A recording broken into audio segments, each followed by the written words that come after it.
দর্শক বন্ধুরা, আপনারা স্ক্রিনে যেভাবে দেখলেন শুরুতেই যে আমি একটা মিউজিকের অংশ বাজিয়েছিলাম এই এক আঙ্গুল দিয়ে। তো এটা আমি বাজিয়েছিলাম একটি অ্যাপসের সাহায্যে।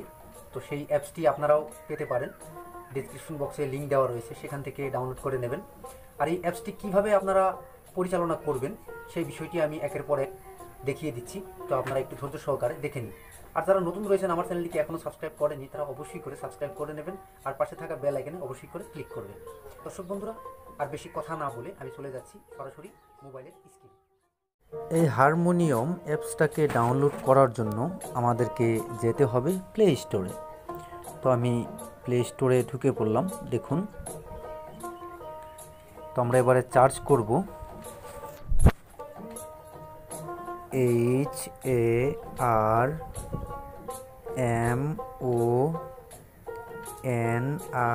HARMONIUM। দেখুন, হারমোনিয়াম বলে চার্জ করব। আর যারা লিখতে পারেন না তারা মুখে বলবেন, মুখে বললেও চলে আসবে।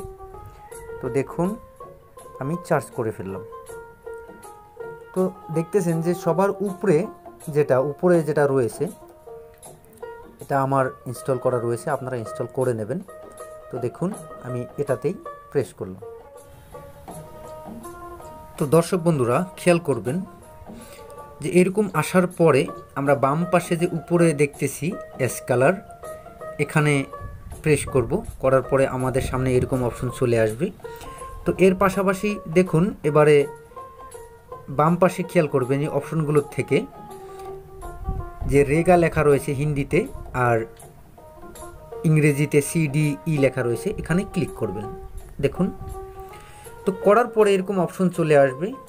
এখানে কয়েকটি অপশন রয়েছে। এই অপশনটি এই জন্যই আমাদেরকে নির্বাচন করা দরকার যে আমরা সেই হারমোনির ঘাটগুলোতে নামগুলো লিখে নিতে পারবো। কীরকম, যে সা থাকলে সার জায়গাতে সা আমরা দেখা পাবো, রের জায়গাতে রে দেখা পাবো, গার জায়গাতে গা দেখা পাবো। আমরা দেখে দেখে সেই আঙুলগুলো বসাতে পারবো। তো তার জন্য আমাদেরকে এই অপশনগুলোর থেকে 4 নম্বর অপশনটি সিলেক্ট করে নিতে হবে। তো আমি প্রেস করলাম।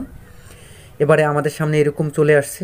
তো আমরা বাম পাশে এই কার চিহ্নটা এটাকে কেটে দিয়ে উপরের দিকে তুলে দিলাম। এবারে এরকম পাচ্ছি আমরা। তো এখানে আরও একটু বিষয় খেয়াল করবেন যে আপনি যদি লো স্কেলে বাজাতে চান তাহলে এই কার চিহ্নটাকে এই 1-2 ঘরে এদিকে দিতে হবে। আর যদি বলেন যে না আমি হাইয়ের অক্টিভে গান গাইবো বা বাজাইবো, তাহলে এটাকে হাই করে এখন আমি আমার মতো করে 4 নম্বরে রেখে দিলাম। আপনারা যার যেখানে রাখার প্রয়োজন সেখানে রেখে বাজাবেন। তো তার পরবর্তীতে যে এই ঘাটগুলো যে দেখতেছেন এগুলো ছোট বড় করতে পারবেন। এখানে দেখুন প্লাস রয়েছে, প্লাসে যদি প্রেস করেন তাহলে বড় হবে, আর ম্যানেসে প্রেস করলে এটা ছোট হবে। তো হয়ে গেল। তার পরবর্তীতে এবারে আসছি আমাদের সারেগামাতে। দেখুন, এটা সা লেখা রয়েছে, এখানে দেখুন সা, এখানে রে, এখানে গা, এখানে মা, এখানে পা, এখানে ধা, এখানে নি, এখানে সা, আরও একটা সা পাচ্ছি। তো আমরা 7টি স্বর পেয়ে যাচ্ছি, আর উপরের এই সাটা নিয়ে 8টি স্বর আমরা পেলাম।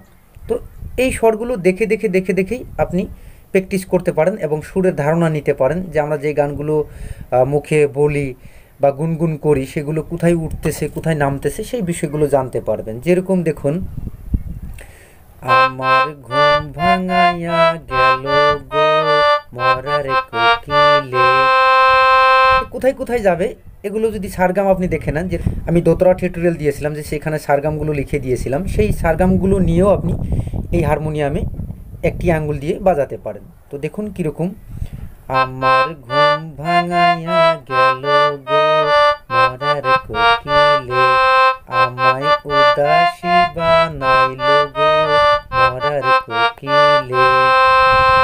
তো এরকম করে বাজাবেন। যাদের সুরের ধারণা নেই তারা অবশ্যই করে এই সারেগামা দেখে দেখে ধারণা করতে পারবেন। তো দর্শক বন্ধুরা, আজকের লেসন এই অবধি। আমরা পরবর্তী লেসনে কমল স্বরের সম্বন্ধে আলোচনা করব। তো আজকে এই বলেই বিদায় নিচ্ছি। সবাই ভালো থাকুন, সুস্থ থাকুন। পরবর্তী ভিডিওতে দেখা হবে। জয় গুরু।